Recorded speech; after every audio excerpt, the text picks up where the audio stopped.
আমি আসতেছি। কোথায় যাচ্ছিস তুই? বাড়ি আয়, আজকে তোকে পাবো আমি। এ কি?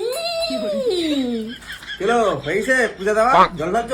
হ্যাঁ, পুজো করা হয়ে গেছে, তোমার কুকীর্তিও জানা হয়ে গেছে। কুকীর্তি? আবার কুকীর্তি? এ ভাই, এ প্রতিদিন বাইরে থেকে কোথা থেকে কি শুনে আসবে আর ঘরে এসে আমার সাথে ক্যাচাল করবে। কি কুকীর্তি শুনলা তুমি? বিয়ের আগে কতজনের সাথে রং তামাশা করছো তুমি, আর আমার আগে কয়টা গার্লফ্রেন্ড ছিল তোমার? হ্যাঁ, আমি তো লিওনার্দো দা ভিঞ্চি না। রং করতাম, তামাশা করতাম, রং করতাম, তামাশা করতাম, রং তামাশা। কোথা থেকে শুনছো তুমি? কে বলছো রে? আজকে মন্দিরে গিয়ে একটা মেয়ের সাথে দেখা হয়েছে, আর মেয়েটা তোমার নামে পুজো করতে আইছিল। এটা যে তোমার নামে এত কিছু জানে, কি কি করছো মেয়েটার সাথে তুমি? আমার নামে পূজা করতে আসছিল। আমার ব্যাপারে জানে, আমার ব্যাপারে কি কি জানে, কি কে নাম, কি নাম কি সেটা তো বলবা। কি নাম? কি যেন নাম বললো? ও, কিরণমালা। কতবার দিছো তুমি ওর গলায় মালা? কিরণমালা? কিরণমালা? কিরণমালা? এ তো আমার বুকে জ্বালা। কিরণমালার সঙ্গে দেখা ছিল তোমার? আর কি কি বলছে তোমাকে?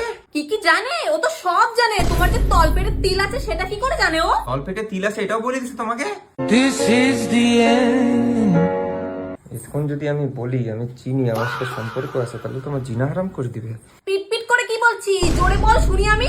হ্যাঁ, বিপ করে কিছু বলছি না, আমি জাস্ট বলছিলাম কিরণমালা। ও, ওই যে যেই দোকান থেকে ফুলের মালা আনতে যাই, ওই দোকানের মেয়েটার নাম কিরণমালা। ফুলের মালার দোকানের মালিকের নাম কিরণমালা। আমার কপালে কি সি লেখা? ওই ফুলের মালার দোকানের মেয়েটার নাম কিরণমালা। দেখ এবার তোর বুকে উঠাই কি করে জ্বালা। আমার বুকে তো অলরেডি উঠে গেছে জ্বালা গো। আমার মানি ব্যাগটা কই গো? এ মানি ব্যাগটা আমি আসতেছি। কোথায় যাচ্ছিস তুই? বাড়ি আয়, আজকে তোকে পাবো আমি।